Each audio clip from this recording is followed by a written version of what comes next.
अपने आसपास की खबरों को देखने के लिए हमारे चैनल JN न्यूज एक्सप्रेस को सब्सक्राइब करें तथा बेल आइकन को प्रेस करना ना भूलें ताकि हर खबर पहुंचे आप तक। हमारे साथ मंच पर सभी समाजवादी पार्टी के सम्मानित नेतागण,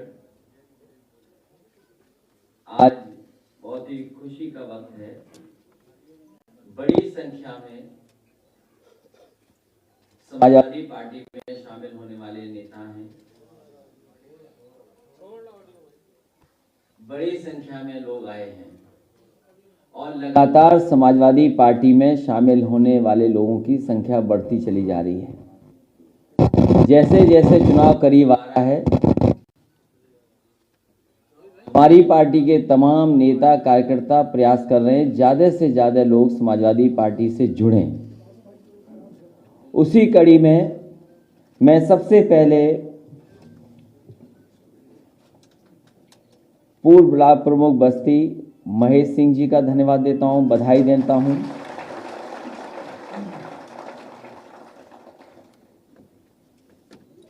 रामकरण चौरसिया जो भारतीय जनता पार्टी से छोड़ करके आए हैं, मैं उनको बधाई देता हूं। शिव शंकर सिंह जी, उनको मैं बधाई देता हूं। अरविंद सिंह जी पार्टी में शामिल हो रहे, बधाई देता हूं। राजकुमार निषाद, उनको बधाई देता हूं। हंसराज कोल जो राष्ट्रीय अध्यक्ष हैं, उन्होंने समाजवादी पार्टी का समर्थन किया है, साथ ही साथ अपने समाज की लड़ाई लड़ रहे हैं। हम उन्हें भरोसा दिलाते हैं कि समाजवादी पार्टी आने वाले समय में उनके सम्मान, उनके हक और उनके मुद्दों का पूरा ध्यान रख करके उन्हें सम्मान देने का काम करेगी। राम सफल लोकतंत्र जनता दल के हैं, मैं उनको भी बहुत बहुत बधाई देता हूं। भाजपा से जोड़ने वाले त्रियम्बन पाठक जी को बहुत बहुत बधाई देता हूं, स्वागत करता हूं। जैसा कि आपके सामने भी बहुत ही वरिष्ठ नेता बहुजन समाज पार्टी में रहे, मंत्री रहे और लगातार जनता के बीच में सेवा करते रहे। लगातार वो सदन में गरीबों की, पिछड़ों की और जिन्हें आज़ादी के बाद अभी भी हक और सम्मान नहीं मिल पाया, उनकी लड़ाई लड़ने वाले लालजी वर्मा जी और राम अचल राजभर जी, इनका सहयोग और समर्थन मिला है। और 7 तारीख को अंबेडकर नगर में अपनी जनता के बीच में समाजवादी पार्टी में शामिल हो रहे हैं। इसलिए मैं इन सब नेताओं का बहुत बहुत धन्यवाद और बहुत बहुत स्वागत करता हूं। लगातार समाजवादी पार्टी का प्रयास होगा कि जनता के बीच में जाएं और समाजवादी पार्टी से और विचारधारा से जो जुड़ना चाहता है उसे लगातार जोड़ते रहें। समाजवादी पार्टी जहां डॉक्टर राम मनोहर लोहिया के सिद्धांतों पर चल रही है, वहीं डॉक्टर भीमराव अंबेडकर जी का भी सिद्धांत को अपनाते हुए इन दोनों महान लोगों को और उनके विचारों को साथ लेकर के लगातार समाजवादी पार्टी जनता को एक नई दिशा में ले जाकर के और उत्तर प्रदेश को कैसे विकास के रास्ते पे ले जाए, उसके लिए लगातार समाजवादी पार्टी प्रयास करती रहेगी। मुझे खुशी है इस बात की कि प्रदेश की जनता समाजवादी पार्टी की तरफ देख रही है और जिस तरीके से महंगाई बढ़ी है, जिस तरीके से बेरोजगारी बढ़ी है और जिस तरीके से सपने दिखाए गए और आज 4.5 साल से ज़्यादा समय हो गया है, जो घोषणा पत्र जनता के बीच में रखा था वो अभी भी पूरा नहीं हुआ है। आज जब धान की फसल खड़ी है खेतों में, पूरे उत्तर प्रदेश के किसान को किसी को भी धान की कीमत नहीं मिल रही है। ये वही भारतीय जनता पार्टी की सरकार है जो किसानों को भरोसा दिला रही थी कि सरकार बन जाएगी, भारतीय जनता पार्टी के सरकार में उनकी आय दोगुनी हो जाएगी। आज वही किसान जानना चाहता है क्या धान की उसे कीमत मिल पाएगी कि नहीं मिल पाएगी, और मजबूरी में किसान को अपना धान जलाना पड़ रहा है। कोई पूछने वाला नहीं किसान को। और इधर जो बारिश आई जिसकी वजह से बड़े पैमाने पर फसलों का नुकसान हुआ, आलू का नुकसान हो गया, धान का नुकसान हो गया, और खेतों में जो फसलें थी उनका नुकसान हुआ। भारतीय जनता पार्टी की सरकार उन किसानों की मदद करने के लिए आगे नहीं आ रही और एक भी किसान की अभी तक मदद नहीं की गई। कई किसानों का पूरी की पूरी फसल चौपट हो गई। इन किसानों की आय दोगुनी होना तो दूर, लेकिन जिस तरीके से महंगाई बढ़ी है, डीजल, पेट्रोल, जरूरत की चीजों के पेस्टिसाइड, इंसेक्टिसाइड, ये सरकार उसके लिए कुछ नहीं कर रही और सरकार के पास कोई जवाब ही नहीं है। भारतीय जनता पार्टी के बड़े से बड़े नेताओं के भाषण सुने तो उन्हें लगता है कि महंगाई है ही नहीं, डीजल पेट्रोल की महंगाई नहीं है। कभी वही भारतीय जनता पार्टी जो डॉलर की कीमत के लिए कहती थी कि डॉलर की कीमत कहां जा रही है, रुपया कहां गिरता जा रहा है, आज भारतीय जनता पार्टी बताए कि डॉलर की कीमत क्या होगी रुपए के सामने। जिस तरीके से पेट्रोल 100 के पार है, उसी तरह यूके का पाउंड भी 100 के पार चला गया। जो लोग आय दोगुनी कर रहे थे उन्होंने महंगाई दोगुनी कर दी।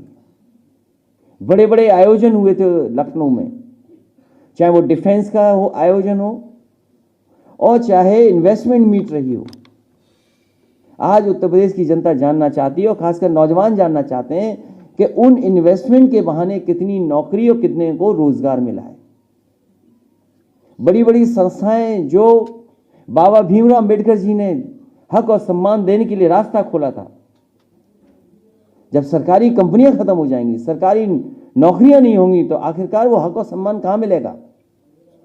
भारतीय जनता पार्टी लगातार चीजों को बेच रही है। एयरपोर्ट दिखाई दे जाए तो एयरपोर्ट बिक जाएगा, हवाई जहाज दिखाई देगा तो हवाई जहाज बेच दिए, पोर्ट बेच दिए, रेलवे स्टेशन की जमीनें बेच दी, ट्रेनें बिकने जा रही हैं। और फिर जो जो सपने दिखाए थे नौकरी के, रोजगार के, महंगाई कम करने के, इन्वेस्टमेंट के, वो आखिरकार कहां हैं।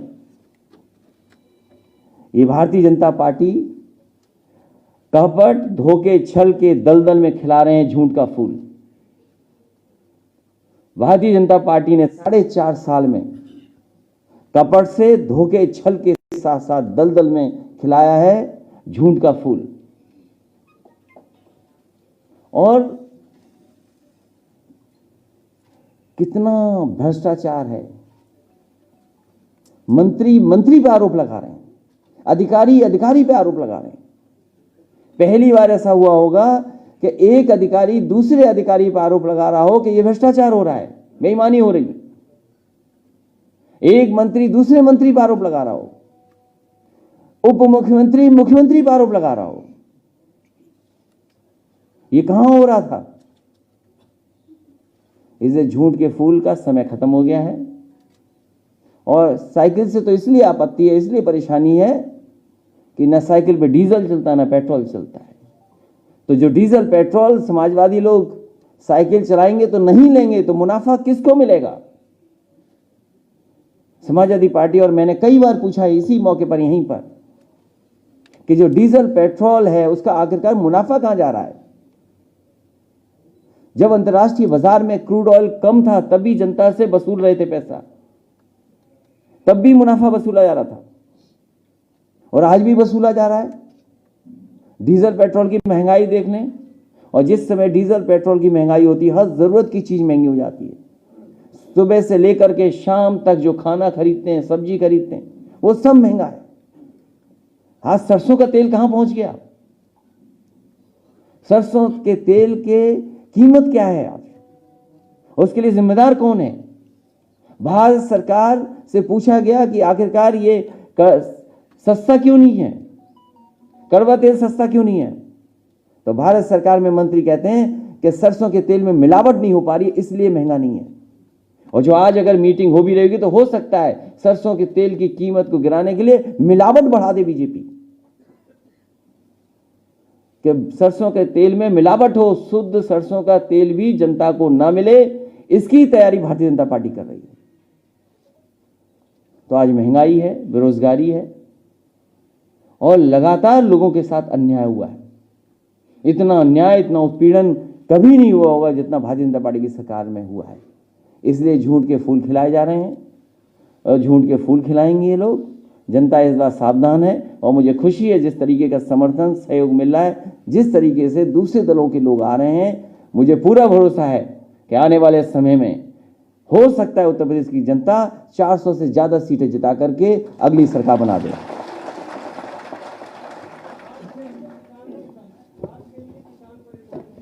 खाद को लेकर के ललितपुर में दुखद घटना हुई कि जहां किसान लाइन में लगा रहा, उसकी जान चली गई। इस सरकार ने खाद खरीदने की कोई तैयारी नहीं की।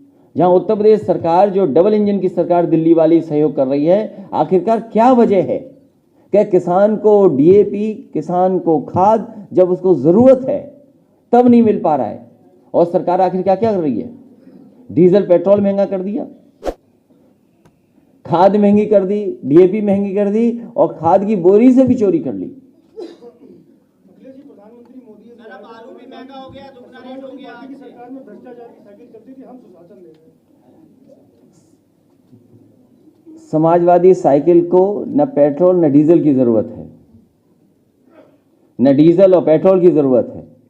आखिरकार भारत सरकार ये बताए कि जो डीजल और पेट्रोल से मुनाफा कमाया जा रहा है, ये मुनाफा किसकी जेब में जा रहा है? क्योंकि साइकिल से आपत्ति यह है कि साइकिल जब चलेगी तो ना पेट्रोल ना डीजल, और जब पेट्रोल डीजल साइकिल नहीं खरीदेगी, नहीं पड़ेगा, तो मुनाफा नहीं मिलेगा उन्हें। और भ्रष्टाचार तो सोचिए, उप मुख्यमंत्री ने क्या मुख्यमंत्री के लिए चिट्ठी नहीं लिखी? क्या भ्रष्टाचार हुआ? क्या आईपीएस ने आईपीएस के लिए नहीं लिखा कि ट्रांसफर पोस्टिंग में पैसा लिया गया? उसकी जांच चल रही है। उप मुख्यमंत्री की लिखी हुई चिट्ठी, क्योंकि पिछड़े मुख्यमंत्री ने चिट्ठी लिखी थी, उसकी हो सकता है वो चिट्ठी कूड़ेदान में फेंक दी गई हो, क्योंकि पिछड़े जाति के उप मुख्यमंत्री ने कुछ जानकारी दी थी, कुछ जानकारी लेना चाहिए थी। आखिरकार उसकी जानकारी कहां है? तो सोचो, उप मुख्यमंत्री ने मुख्यमंत्री पर आरोप लगाए हों, वो चिट्ठी कहां है? आपको सार्वजनिक करनी चाहिए चिट्ठी। अगर ये सवाल आप पूछ रहे हो तो जिम्मेदारी आपकी भी बनती है कि वो उप मुख्यमंत्री की चिट्ठी मुख्यमंत्री के लिए लिखी गई, वो दिखाएं कहां है। और वो आईपीएस के ट्रांसफर को लेकर के जो भ्रष्टाचार हुआ था, उसकी जो जांच चल रही थी, उसकी रिपोर्ट कहां है?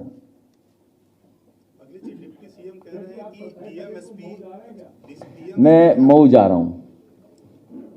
सवाल इस पर एक ये है कि ओम प्रकाश राजभर कह रहे हैं उन्होंने 2 हेलीकॉप्टर बुक किया है, एक आप आएंगे, एक से वो आएंगे, तीसरा भी हेलीकॉप्टर। सवाल हेलीकॉप्टर का नहीं है, सवाल ये है कि ओम प्रकाश राजभर जी का दल और हमारे लालजी वर्मा जी, रामचंद्र राजभर जी, इंद्रजीत सरोज जी और इधर हमारे रामप्रसाद चौधरी जी, त्रिभुवन दत्त जी और राममूर्ति वर्मा जी सब एक मंच पे बैठे हैं और पीछे देखो कितने बड़ी संख्या में लोग बैठे हैं। तीसरा साथी भी आएगा क्या? अब जब नेता जाते हैं तो हेलीकॉप्टर में सीट कितनी होती हैं?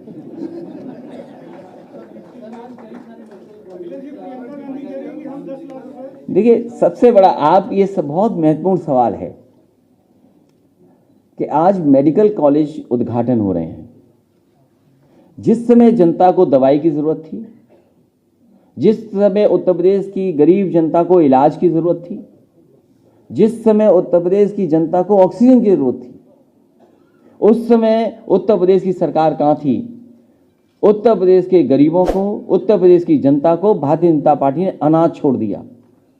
और जो पहले से चल रहे मेडिकल कॉलेज, सहारनपुर का मेडिकल कॉलेज, क्या उसको पर्याप्त बजट मिल रहा है? बदायूं मेडिकल कॉलेज, क्या उसको पर्याप्त बजट मिल रहा है? यही केजीएमयू जो प्रेस्टिजियस इंस्टीट्यूशन है, क्या उसको पर्याप्त बजट मिल रहा है? आगरा मेडिकल कॉलेज जो सबसे पुराना मेडिकल कॉलेज है, क्या उसको पर्याप्त बजट मिल रहा है? क्या कानपुर के मेडिकल कॉलेज को पर्याप्त बजट मिल रहा है? सैफी के मेडिकल कॉलेज को न दें आप, लेकिन और मेडिकल कॉलेजों का बजट क्यों रोक दिया आपने? वहीं जौनपुर का मेडिकल कॉलेज जो समाजवादी सरकार में बनना शुरू हुआ था, आखिरकार क्यों पूरा बजट नहीं मिला? समाजवादी सरकार में शाहजहांपुर का मेडिकल कॉलेज बन रहा था, उसको बजट क्यों नहीं मिला? फिरोजाबाद का मेडिकल कॉलेज समाजवादी सरकार में बन रहा था, उसको बजट पूरा क्यों नहीं मिला? झांसी में अलग से 500 बेड हॉस्पिटल बनकर के तैयार हुआ है, झांसी मेडिकल कॉलेज को बजट क्यों नहीं मिल रहा? बांदा के मेडिकल कॉलेज जिसको बनाने का काम किया, उसको क्यों नहीं मिल रहा पूरा? आजमगढ़ में जो और फैसिलिटीज प्रोवाइड होनी थी, और मुझे याद है जिस समय कोविड आया और जिस समय ऑक्सीजन की जरूरत पड़ी, क्या उत्तर प्रदेश की सरकार ने, क्या भारत के देश की सरकार ने आजमगढ़ के मेडिकल कॉलेज को ऑक्सीजन प्लांट दिया था? क्या उसको अगर कहीं ऑक्सीजन प्लांट मिला था तो हमारी खुद की निधि से हमें खुद वहां पर ऑक्सीजन प्लांट देना पड़ा। तो जो मेडिकल कॉलेजेस हैं पहले से जो चल रहे हैं, पहले से जो बन करके तैयार हुए हैं, क्या उसका बजट कहां है? ये केवल झूठ के फूल हैं और कुछ नहीं है। और भारतीय जनता पार्टी के उनके अपने सबसे बड़े नेता, जिस पत्रकार साथी ने यह सवाल पूछा है, मैं उस पत्रकार साथी से निवेदन करूंगा कि यहीं लखनऊ में सबसे बड़े नेता भारतीय जनता पार्टी के, जो देश के प्रधानमंत्री रहे, उनके नाम पर मेडिकल यूनिवर्सिटी बनना शुरू हुई थी, उसका शिलान्यास हुआ था। वो सोचिए कहां चल रही है यूनिवर्सिटी। वो डॉक्टर राम मनोहर लोहिया इंस्टीट्यूट के 9th फ्लोर पे यूनिवर्सिटी चल रही है। मैं चाहूंगा कि आप अपना कैमरा लेकर के जरूर वहां जाएं। जब ये मेडिकल कॉलेज का उद्घाटन दिखा रहे हैं आप, तो ये भी दिखाइए कि एक शिलान्यास प्रधानमंत्री जी ने किया था, मेडिकल यूनिवर्सिटी जो आज भी डॉक्टर राम मनोहर लोहिया के 9th फ्लोर पे चल रही है, और उसी डॉक्टर राम मनोहर लोहिया जिसमें 9th फ्लोर पे यूनिवर्सिटी चल रही है, उसका भी बजट खा लिया इन्होंने। क्या आप ये सवाल पूछोगे कि डॉक्टर राम मनोहर लोहिया यूनिवर्सिटी जो समाजवादी सरकार में चल रही 9th फ्लोर में, उसका बजट क्या हुआ? और डॉक्टर राम मनोहर लोहिया जी के नाम पर जो इंस्टीट्यूशन चल रही है, उसके बजट का क्या हुआ? उसका कोई जवाब है सरकार के पास? ये झूठ के फूल हैं। चुनाव करीब आ गया है, जनता इन्हें हटाने जा रही है, इसलिए जगह जगह जाकर के मेडिकल कॉलेजों का उद्घाटन हो रहा है। ये जौनपुर के नेता बैठे हमारे, बताइए, जौनपुर का one of the best medical college था, जिसका इंफ्रास्ट्रक्चर बहुत अच्छा था। और आप बताइए कि जो कैंसर इंस्टीट्यूट बना है लखनऊ में, जो कैंसर इंस्टीट्यूट बना, 4.5 साल इंतजार किया जिसने, और इसलिए नहीं शुरू किया गया क्योंकि ये समाजवादी सरकार ने बनाया है। सवाल समाजवादी सरकार के इंस्टीट्यूशन का नहीं है, सवाल ये है कि 4.5 साल इस भारतीय जनता पार्टी की सरकार ने गरीबों को कैंसर का इलाज नहीं दिया, उन्हें बेचारों को भटकना पड़ा दूसरे शहरों में जाकर के।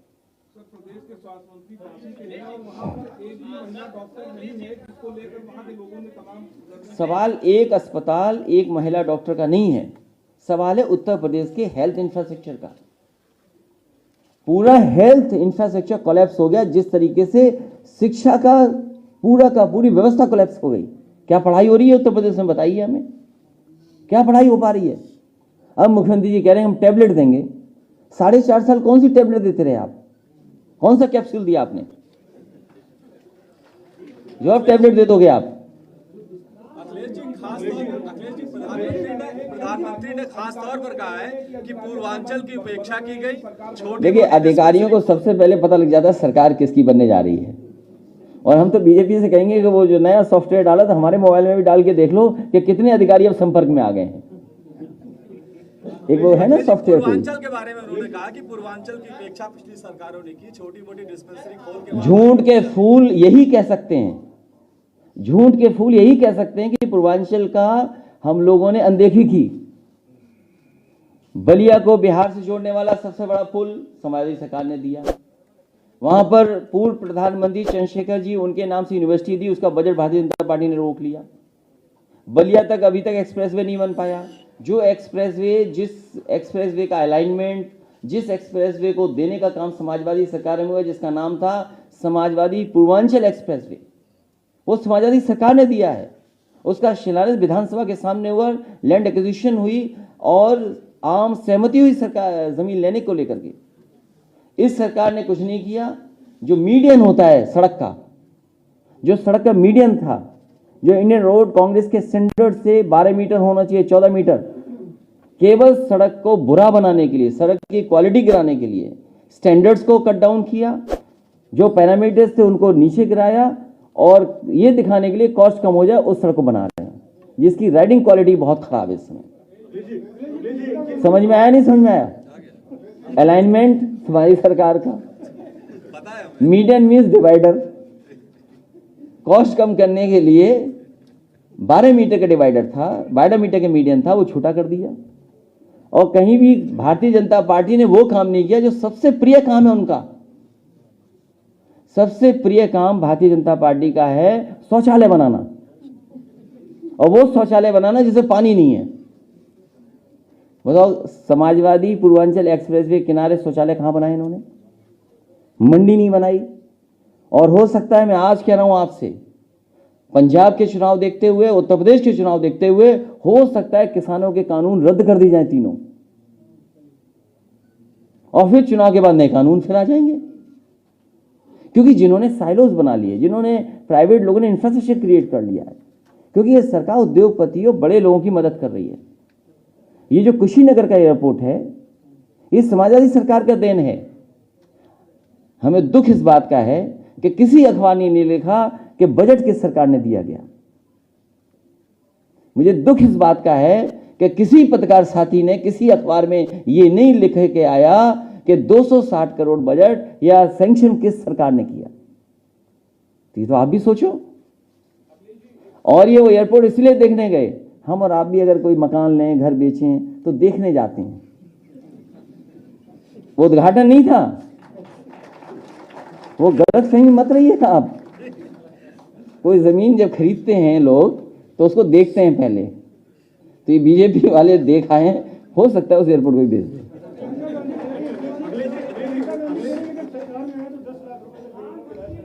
देखिए, समाजवादी पार्टी का सीधा निशाना है भारतीय जनता पार्टी को हटाना।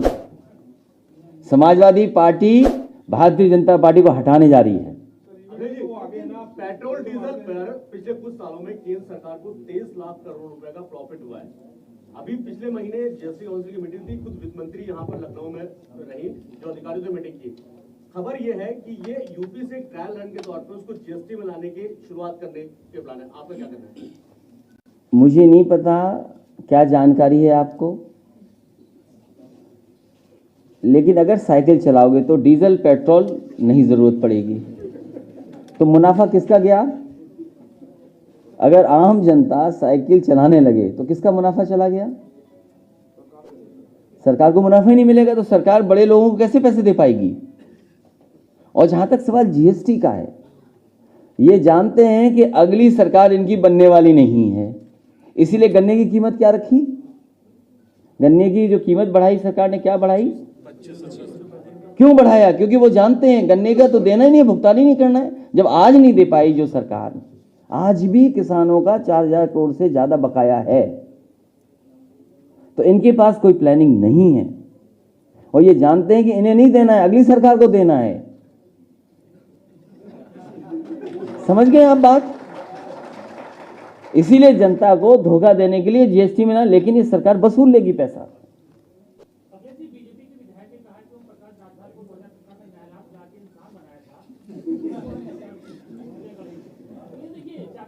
जिस दरवाजे से ये लोग आए थे, बीजेपी के लोग, उसी दरवाजे को वो राजभर जी बंद कर दे रहे हैं।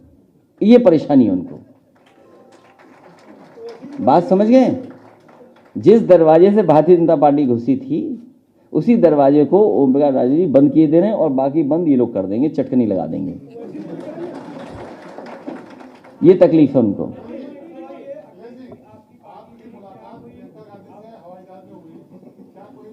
आपको क्या आपत्ति है? ये गलती हमारी है कि हम मास्क लगा करके और दूरी बना के रहें, न किसी को कोई पहचान पाए, न कोई किसी से मिले। ये कोई सवाल है आपका? बताओ। ये गलती अगली बार से मास्क लगा करके और दूरी रखेंगे। और अभी मैं इतना बुजुर्ग नहीं हुआ हूं कि मैं सुनाई ना दे मुझे कुछ, इसलिए उस बहस में मैं नहीं फंसना चाहता हूं।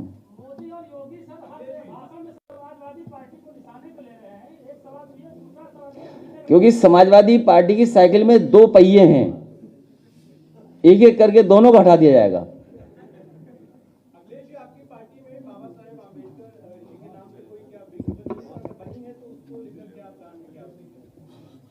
ये सवाल पूछना ही हमारे उद्देश्य को पूरा कर रहा है।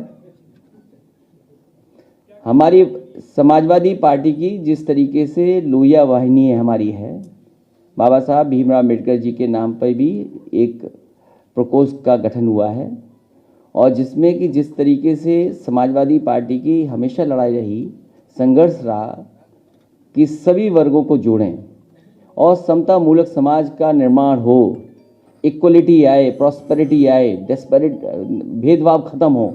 इसलिए कोशिश है कि हर समाज के लोगों को जोड़ें, इसलिए एक वाहिनी भी बनाई गई है। धान के किसान अखिलेश जी पंजाब समेत दूसरे राज्यों में जाकर के माल बेच रहे हैं, ये नौबत क्यों आन पड़ी आपको? सवाल ये है कि उत्तर प्रदेश की सरकार को जब धान खरीदना है तो धान नहीं खरीद रही, जिस समय खाद उपलब्ध करानी है किसानों को तो खाद नहीं दे पा रही है, डीएपी है नहीं, डीजल पेट्रोल महंगा कर दिया, बिजली का बिल महंगा कर दिया, नौजवानों के हाथ में नौकरी रोजगार नहीं है।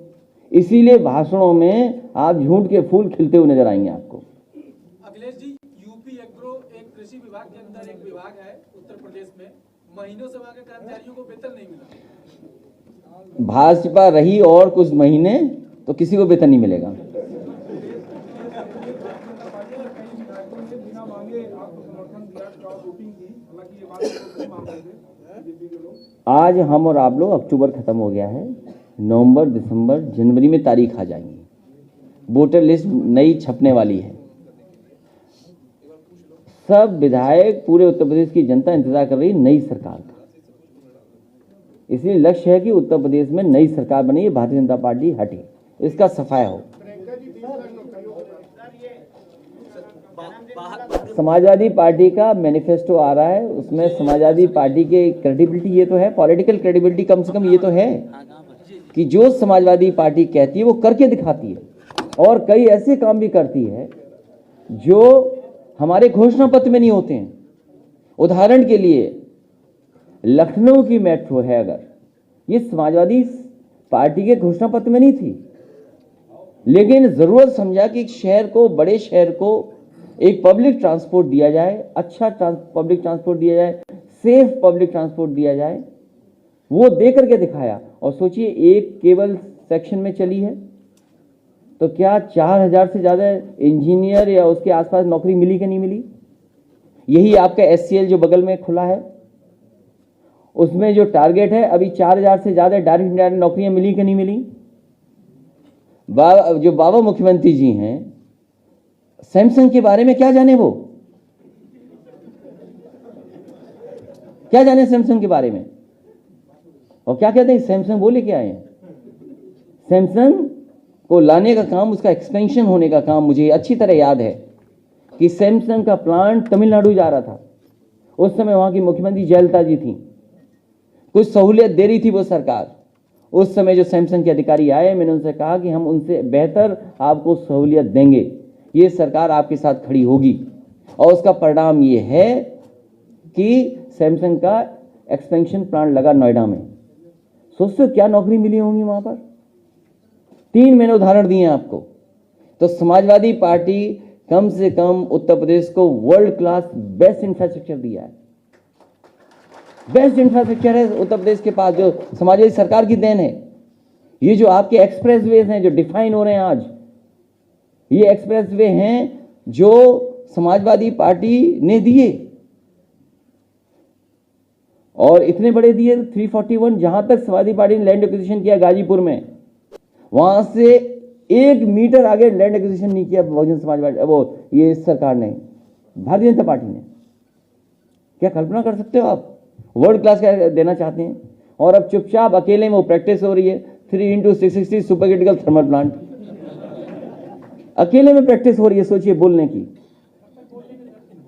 जब सरकार चली जाएगी तब। अखिलेश जी, वो पत्रकारों का जो जन्मदिन है उसकी घोषणा कर दी। मैं सभी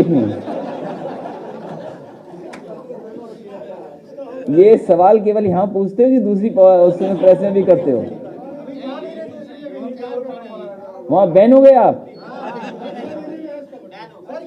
पार्टी कार्यालय के बाहर एक पोस्टर बड़ा होर्डिंग लगा है, लिखा है आ रहा हूँ मैं, आपकी तस्वीर है, काउंटडाउन वॉच चल रही है, 143 दिन, इतने घंटे, इतने मिनट। ये आप ध्यान से नहीं देख पाए, उसका मतलब कोई रिसर्च वर्क नहीं करते हो आप।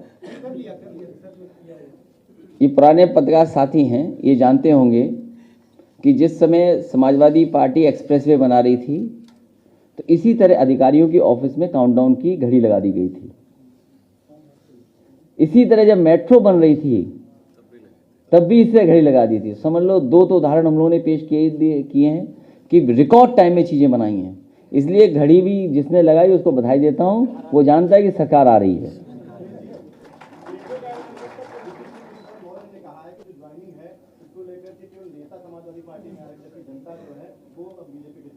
कौन बोल रहा है?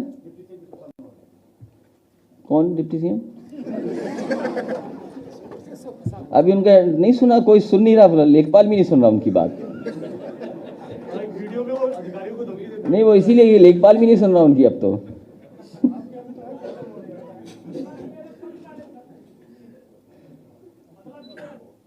मैं आप सब पत्रकार साथियों का धन्यवाद देता हूं और एक बार फिर जो समाजवादी पार्टी में अलग दलों से शामिल होने आए हैं, मैं उन सबको समाजवादी पार्टी में शामिल होने के लिए बधाई देता हूं। उन सब का मैं स्वागत करता हूं और मुझे उम्मीद है कि आने वाले समय में जनता को लगातार जोड़ेंगे, जिससे बहुमत की सरकार और जिस तरीके से जनता की भावना है कि 400 से ज़्यादा सीटें भारतीय जनता पार्टी को हराएगी और जिताएगी, उस भावना के साथ काम करेंगे। मैं अपने दोनों पत्रकार साथी जिनका जन्मदिन है, अच्छा एक मिनट, हाँ माफ़ करिएगा,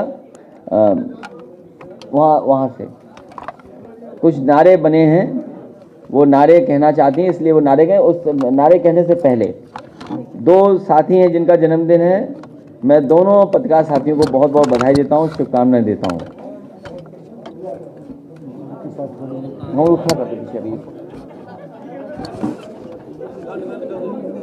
साथी और हैं जो क्योंकि आने में देर हो गई उनको, मैं चाहूँगा कि नाम आप बाद में पढ़ देना अरविंद जी, वो भी पार्टी में शामिल होंगे भी।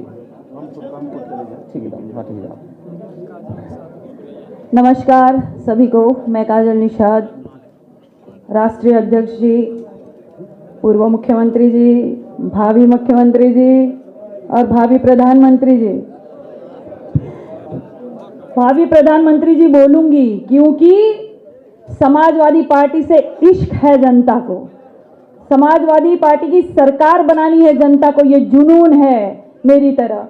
तो ये जितने भी कार्य हुए हैं भाजपा में, जो अत्याचार के कार्य हुए हैं जनता पर, तो अब जनता को तय करना पड़ेगा, जनता को निर्णय करना पड़ेगा कि अब जनता ताली थाली गाजा बाजा वाली सरकार चाहती है कि सड़क से संसद तक की लड़ाई लड़ने वाली समाजवादी पार्टी की सरकार चाहती है। तो ये आपको तय करना पड़ेगा, आपको निर्णय करना पड़ेगा कि आप विनाशकाले विपरीत बुद्धि वाली और महिलाओं का चीर खींचने वाले दुशासन और दुर्योधन की सरकार चाहते हैं कि महिलाओं की लाज रखने वाले भगवान श्री कृष्ण के वंशज यदुवंशी के सुपुत्र अखिलेश यादव जी की सरकार चाहते हैं। जय समाजवाद। और आप सबको मेरे साथ साथ देना पड़ेगा और बोलना पड़ेगा कि नहीं चाहिए भाजपा। यही नारा आज का खाकर नहीं आए का, हम भी तो चाय पीकर आए हैं। यही नारा आज का, नोटबंदी की मार का, कोरोना के काल का, ताली थाली बाजा का, अत्याचारी राजा का, जुमलों की बौछार का, ऑक्सीजन की मार का, गंगा जी की लाशों का, बाबा जी के झांसों का, महंगा सब्जी दाल का, पेट्रोल डीजल आज का, महंगा गैस रसोई का, महिला अत्याचार का, अपराधी के राज का, दुशासन है आज का, दुर्योधन है आज का, सुनवाई नहीं आपका, अरे मेरा है ना आपका। नहीं चाहिए, नहीं चाहिए, नहीं चाहिए भाजपा। जय समाजवाद। ये इश्क जुनून दिखाइएगा, सिर्फ और सिर्फ साइकिल को याद रखिएगा। कोई भी प्रत्याशी हो ना, अपना मन मुटाव भूल कर सिर्फ माननीय अध्यक्ष जी का चेहरा याद रखिएगा, विकास याद रखिएगा, और हमें समाजवादी की सरकार बनानी है। पत्रकार महोदय, आपका भी बहुत बहुत धन्यवाद। मैं आपसे कहना चाहती हूं कि जितने समाजवादी के कार्य है दिखाना शुरू कीजिए। गांव में घर घर